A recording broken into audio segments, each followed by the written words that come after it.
السلام علیکم، میں ہوں اختر صدیقی اور آپ دیکھ رہے ہیں ڈبل اے نیوز۔ ویسے تو پاکستان میں بہت سارے معاملات پہ کبھی بھی ہمارا اتفاق رائے نہیں ہوا، چاہے اس کو آپ سیاسی معاملات دیکھ لیں، چاہے مذہبی معاملات دیکھ لیں۔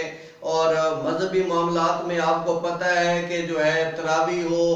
نیا چاند ہو، جو ہے دیگر معاملات ہوں، عید کا معاملہ ہو، کچھ بھی ہو، اس میں ہمارا اتفاق رائے بہت مشکل سے ہوتا ہے۔ چاہے ہم سیاسی معاملات کو لے لیں، چاہے کسی انداز سے بھی لے لیں، آپ دیکھیں پشاور سے علیحدہ چاند نکلتا ہے اور باقی صوبوں سے ایک علیحدہ چاند نکلتا ہے۔ اب یہ پہلا موقع ہے کہ حکومت جو ہے وہ یہ جو کرونا وائرس کے حوالے سے مساجد میں لوگوں کا داخلہ اور دیگر معاملات جو تھے ان کو حل کرنے کے لیے ایک اجماع کیا ہے اور علماء کو اکٹھا کر کے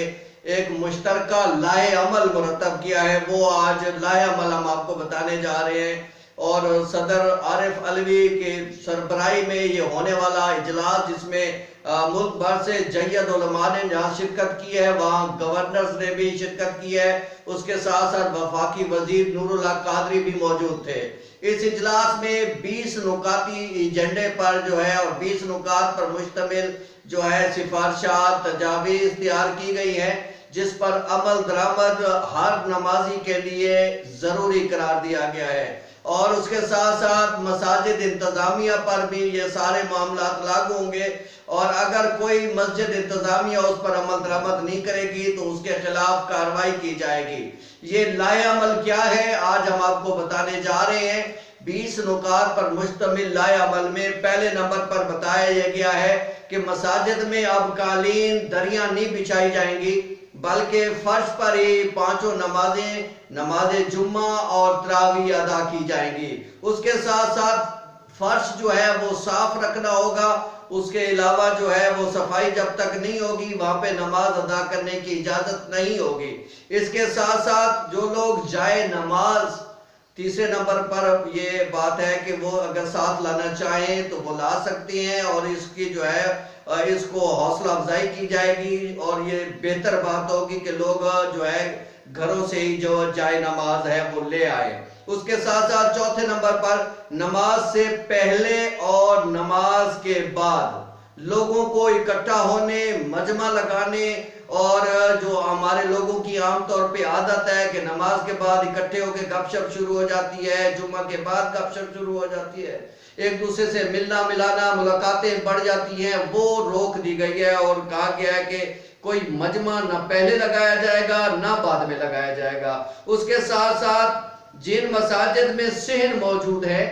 تو وہ صحن جو ہے وہ لوگ جو ہے وہ صحن میں ہی نماز پڑھیں گے، مسجد کے اندر نماز نہیں پڑھیں گے، بلکہ اس کا جو صحن ہوگا اس میں نماز پڑھی جائے گی۔ چھٹے نمبر پہ یہ ہے کہ 50 سال سے زائد جو عمر کے لوگ ہیں، نابالغ بچے ہیں، خواتین ہیں، اور جو بیمار لوگ ہیں، خاص طور پہ جن کو نزلہ، زکام، کھانسی اور تیز بخار ہے، ان کو مسجد میں جانے سے منع کر دیا گیا ہے۔ وہ نہ تو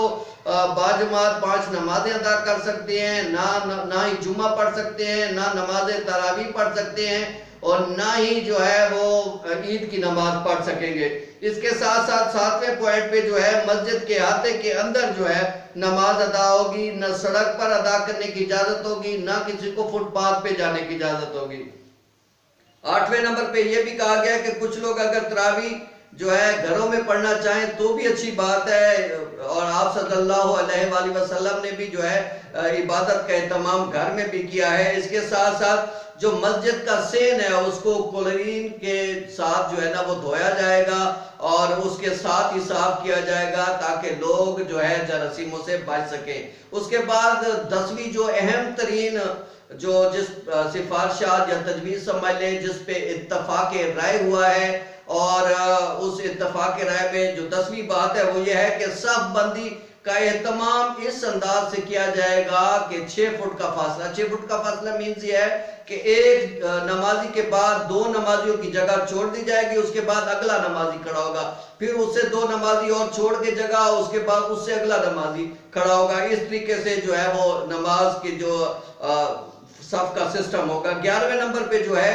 انتظامیہ جو مسجد کی ہے اس کی ایک کمیٹی قائم کی جائے گی، جو اس سارے پروسیس پر عمل درآمد کرانے کی پابند ہوگی۔ 12ویں نمبر پہ یہ کہا گیا ہے، 13ویں نمبر پہ بلکہ 12ویں نمبر پہ کہ فرض پر جو ہے یہ سارا سسٹم، یہ نماز ادا کی جائے گی، اور تاکہ لوگ جو ہے وہ بہتر طریقے سے رہ سکے اور نماز ادا کر سکے۔ اس کے ساتھ ساتھ یہ بھی کہا گیا ہے کہ گھر سے وضو کر کے آئیں، یہ نہیں ہے کہ مسجد میں آئیں تو پھر یہ ایک مجمع لگا اور وضو کرنے میں اور لوگوں کو پریشانی ہو، اکٹھا نہیں ہونا۔ 14 نمبر پہ جو ہے یہ کہا گیا ہے کہ لوگ ماسک پہن کے آئیں اور پوری طرح جو ہے وہ اپنے آپ کو کور کر کے آئیں تاکہ کسی قسم کا وائرس جو ہے وہ ان میں نہ پھیلے۔ اس کے ساتھ ساتھ یہ بھی کہا گیا کہ ہاتھ بھی نہ ملائے اور خام بغل گیر ہونے کی بھی ضرورت نہیں ہے تاکہ وائرس جو ہے وہ ایک سے دوسرے پہ منتقل نہ ہو۔ اور 15 نمبر پہ جو ہے وہ چہرے کو ہاتھ نہ لگانے کا کہا گیا ہے تاکہ، اور اس کے بعد جب آپ گھر جائیں تو پھر ہاتھ دھو لیں۔ اس کے ساتھ ساتھ ایک چیز بڑی اہم جو بتانے کی ہے کہ اعتکاف مساجد میں منع کر دیا گیا ہے۔ آپ مساجد میں آپ اعتکاف میں نہیں بیٹھ سکیں گے، آپ گھر میں اعتکاف کر سکتے ہیں۔ اس کے ساتھ ساتھ 17 نمبر پہ یہ کہا گیا ہے کہ افطاری اور سحری کے اوقات میں جو ہے اجتماعی سحری اور افطاری نہ کی جائے تاکہ جو ہے لوگوں میں کم سے کم لوگوں کے اندر جو ہے وہ اکٹھا ہونے کا موقع ملے گا اور اس سے لوگوں کو جو ہے نا یہ وائرس نہیں پھیلے گا اور لوگوں کو آسانی ہوگی۔ اس کے ساتھ ساتھ 18 نمبر میں جو ہے جو امام اور دیگر مسجد انتظامیہ ہے، خطیب وغیرہ ہے، ان کا ذیلی جو انتظامیہ ہے ان سے برابر رابطہ ہوگا اور ان سے وہ رابطے میں رہیں گے اور اس حوالے سے کوشش کریں گے کہ جو بھی احکامات آتے رہیں گے وہ ان پر عمل درآمد کراتے رہیں گے۔ 19 نمبر پہ بھی جو ہے صوبوں اور ضلعی سطح پہ بھی کمیٹیاں قائم کی گئی ہیں اور ان کا مقصد کیا ہے کہ وہ مقامی کمیٹیوں سے رابطہ کریں گی، ضلعی کمیٹیاں جو ہے وہ صوبائی کمیٹیوں سے رابطہ رکھیں گی، اس طرح لوگوں میں یہ چیزیں پہنچتی رہیں گی۔ 19 نمبر پہ مساجد انتظامیہ کو ضلعی انتظامیہ کی جانب سے مشروط جو ہے یہ ساری اجازت دی جا رہی ہے۔ جیسا کہ ہم آپ کو بتا رہے تھے کہ یہ جو سفارشات ہیں، یہ جو تجاویز ہیں، اس پر عمل درآمد جو ہے وہ انتہائی ضروری ہوگا اور مساجد انتظامیہ جو ہے وہ ضلعی انتظامیہ کے ساتھ مل کر جو ہے اس پر عمل درآمد کرائے گی اور گائے بگائے جو بھی تجاویز اور ہدایات آتی رہے گی اس پر بھی عمل درآمد یقینی بنایا جائے گا۔ اس کے ساتھ ساتھ یہ بھی بڑی اہم شک جو آخر میں 20 نمبر پہ کہی گئی ہے کہ فرض کریں کہ اگر یہ معاملات چلتے رہتے ہیں اور کوئی نئی پیش بندی ہو جاتی ہے، متاثرہ جو وائرس ہے وہ بہت زیادہ بڑھ جاتا ہے، لوگ اور زیادہ متاثر ہو جاتے ہیں تو اس حوالے سے مسائل بڑھ جائیں گے۔ تو ان ساری چیزوں کو دیکھتے ہوئے یہ بھی ساتھ فیصلہ کیا گیا ہے کہ ان ہدایات پر جو سفارشات کی گئی ہیں، جو تجاویز کی گئی ہیں، اس پر جو ہے وہ نظر ثانی بھی کی جا سکتی ہے۔ یہ نہیں ہے کہ یہ کوئی حتمی نہیں ہے، کہیں اگر وائرس بہت زیادہ پھیل گیا ہے اور لوگ زیادہ متاثر ہو رہے ہیں اور مسائل بڑھ رہے ہیں اور ان علاقوں کو بند کرنا پڑ رہا ہے تو لازمی بات ہے وہاں پہ ہدایات کو سختی سے لاگو کرنا مشکل ہو رہا ہو تو ایسے علاقوں پر حکومت کو یہ اس بات کی اجازت دی گئی ہے کہ وہ اپنے ان معاملات پر نظر ثانی کر سکیں اور یہ چیزیں، اور ممکن ہے جیسے دوسرے اداروں میں حکومت پابندی لگا دیتی ہے وہ اس پر بھی پابندی لگا دے تاکہ یہ معاملات جو ہے وہ بہتر ہو سکے اور لوگ جو ہے وائرس سے بچ سکیں۔ یہ سارے سلسلے حکومت نے اس لیے کیے ہیں کہ آج تو جو ہے نا رمضان المبارک چونکہ بہت قریب ہے اور لوگ تراویح بھی پڑھنا چاہتے ہیں اور ایک طرح سے یہ اب واضح ہو گیا ہے کہ حکومت نے جہاں نماز تراویح پڑھنے کی اجازت دے دی ہے وہاں پہ جو ہے نا